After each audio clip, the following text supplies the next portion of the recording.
Et elle est de retour avec nous pour cette fois-ci le bulletin Afrique. Denise de la Fafiette, bonjour. Bonjour Thierry Anjoal.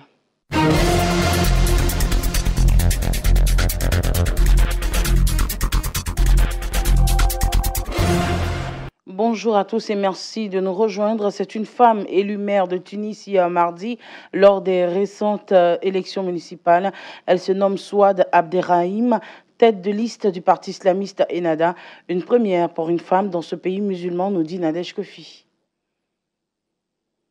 Souad Abderrahim a été élu par les nouveaux conseillers municipaux avec 26 voix contre 22 pour son principal adversaire, Kamel Idir. J'offre cette victoire à toutes les femmes de mon pays, à toute la jeunesse et à la Tunisie, a lancé visiblement émue cette gérante d'une entreprise pharmaceutique âgée de 53 ans.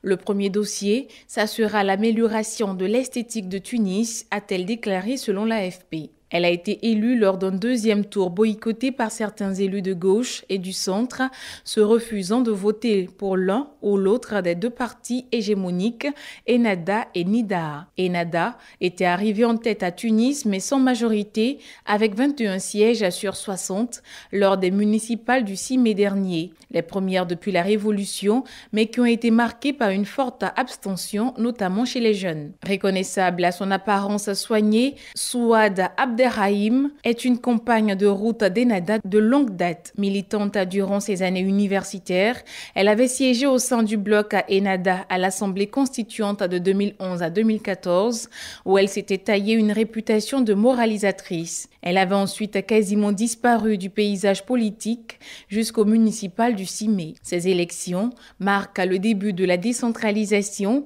un projet crucial dans un pays où les municipalités étaient jusque-là autonomes, dépendantes d'une administration centrale souvent clientéliste. Karim Wade, le fils de l'ex-président sénégalais Abdoulaye Wade, a vu son souhait de se présenter à la présidentielle rejeté. Ainsi, on a décidé la direction générale des élections qui a refusé de voir le nom de Karim Wade marqué sur les listes électorales. Jérôme Kouakou pour plus de précisions. Karim Wade, qui vit en exil au Qatar, voit ainsi son rêve présidentiel menacé. Et le refus de la direction générale des élections fait grand bruit au Sénégal. De son côté, l'instance électorale explique sa décision par la simple application de l'article 31 du Code électoral. Article selon lequel toute personne ayant fait l'objet d'une peine d'emprisonnement de 5 ans ou plus ne peut en aucun cas s'inscrire sur une liste électorale. Pour rappel, c'est en mars 2015 que Karim Wade, qui aura 50 ans le 1er septembre prochain, se voyait condamné par la Cour de répression à 6 ans d'emprisonnement ferme, la sentence doublée d'une amende d'au moins 200 millions d'euros, soit un peu plus de 130 milliards de francs CFA, avait fait jaser des millions de Sénégalais. Le fils de l'ancien président était accusé d'enrichissement illicite. Finalement, la grâce accordée en juin 2016 par le président Macky Sall a permis à Karim Wade de quitter la prison. Mais aujourd'hui, le fils de l'ancien président se voit rattrapé par son passif de prisonnier. Pour l'heure, le PDS, Parti démocratique sénégalais de l'ex-président Abdoulaye Wade, n'a pas officiellement réagi suite à l'interdiction infligée au fils de Wade. Le PDS a tout de même 15 jours pour contester cette décision. La démarche peut se faire au consul du Koweït, là même où Karim Wade a déposé sa candidature pour s'inscrire sur la liste électorale. Cependant, le dernier mot reviendra à la Cour suprême qui décidera si oui ou non l'unique candidat du PDS pourra être présidentiable. En cas de refus de la plus haute instance judiciaire du Sénégal, il ne reste plus que l'amnistie à Karim Wade. Du moins, c'est ce que pensent certains observateurs de la scène politique sénégalaise. Dans ce cas de figure, le fils d'Abdoulaye Wade pourrait recouvrer ses droits civiques et retourner dans la course au fauteuil présidentiel.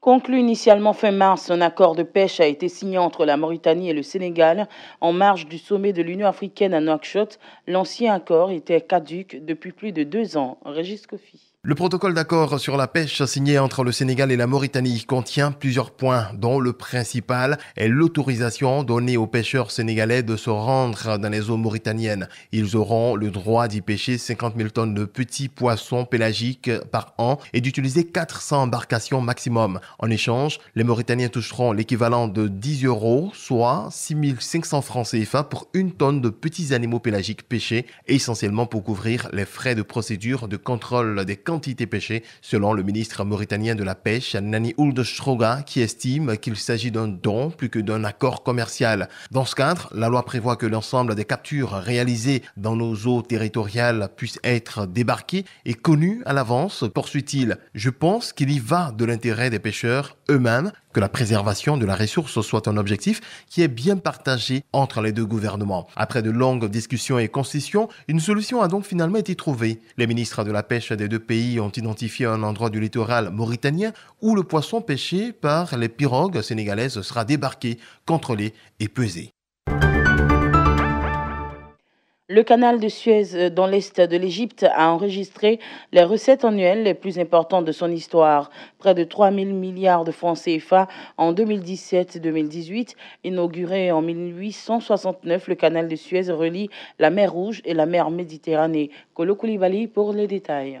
C'est l'une des routes essentielles du commerce mondial et une source précieuse de devises pour l'Égypte. L'Égypte plongée dans une grave crise économique depuis la révolte de 2011 qui a chassé Hosni Moubarak du pouvoir. Le canal a connu une hausse sans précédent de ses revenus, réalisant les recettes les plus importantes de son histoire, a déclaré dans un communiqué Mourad Mamiche, président de l'autorité du canal de Suez. Ces recettes ont augmenté de 300 milliards de francs CFA par rapport à l'année 2016-2017. Les passages de bateaux ont ainsi connu une hausse de 4,9% selon le communiqué repris par l'AFP. Pour le président de l'autorité du canal de Suez, ce record a été rendu possible grâce au nouveau canal de Suez et aux nouvelles orientations de commercialisation. Selon l'agence France Presse, inaugurée en grande pompe à l'été 2015, l'élargissement du canal représente l'un des travaux phares du président Abdel Fattah al-Sisi. Destiné à relancer l'économie et renforcer cette zone stratégique, ce projet pharaonique, parfois jugé coûteux et néfaste pour la population locale, avait suscité de nombreuses critiques. En pleine crise économique, l'Égypte est en quête de revenus et notamment de devises étrangères, alors que le tourisme est en berne, malgré une reprise sensible. Le Caire a dû laisser flotter sa devise nationale en novembre 2016, lui faisant perdre la moitié de sa valeur par rapport au dollar et à l'euro. La vente présumée de certaines espèces animales protégées de la République démocratique du Congo à deux zoos chinois laisse transparaître une opération de corruption. C'est ce qu'a indiqué hier à l'agence française de presse une source au ministère congolais de l'Environnement. Les détails de Lydie Kouadou. Deux zoos chinois, Zoo de Taluang et celui de Anji Zongnan, ont sollicité de la RDC l'importation de certaines espèces animales protégées selon des échanges de correspondance entre le ministre congolais de l'Environnement, Ami Ambatobé, et le directeur général de l'Institut congolais pour la conservation de la nature, Cosma Wininguna, révélé par des médias. Cette affaire donne une forte impression de corruption, a déclaré à l'AFP la source du ministère. La transaction concerne 6 espèces de gorilles, 8 espèces de bonobos, 8 espèces de chimpanzés, 4 espèces de lamantins et 10 okapis pour chaque zoo, selon la réponse écrite du ministre Ambatobé au directeur de Tianjin International Trade Corporation de Chine. Dans cette transaction, la part de la RDC en contrepartie n'a pas été révélée, selon ces différentes lettres consultées ce mardi par l'AFP. Dans un communiqué daté du 25 juin, le ministère de l'Environnement indique qu'aucune action allant dans le sens de la vente présumée de certaines espèces animales protégées à deux zoos chinois n'a jamais été envisagée. Le Congo perd 15 milliards de dollars par an en raison de la corruption qui mine ce pays, avait affirmé récemment le conseiller du président Joseph Kabila chargé de la lutte contre ce fléau. La RDC abrite plus de 60% des forêts denses du bassin du Congo, deuxième massif forestier de la planète après l'Amazonie, et abrite une biodiversité très riche. Et c'est la fin de ce bulletin Afrique sur Radio Côte d'Ivoire. Merci de nous avoir suivis. Retrouvez l'actualité dès 9h.